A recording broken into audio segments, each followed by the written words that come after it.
y los hermosos rebaños.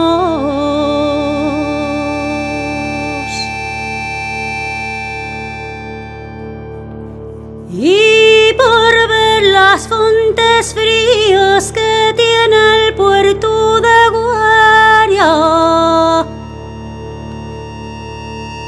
y por ver las vacas gordas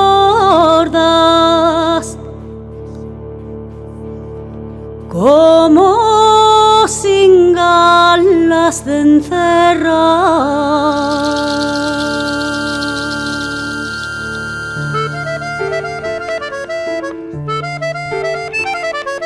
Como sin galas de encerras los hermosos parrotales,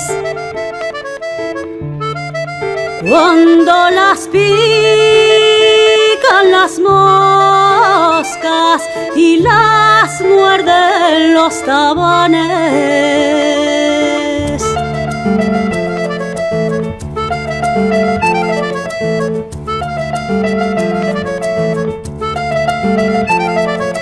También por ver la cuacha en esos fardeles de ferro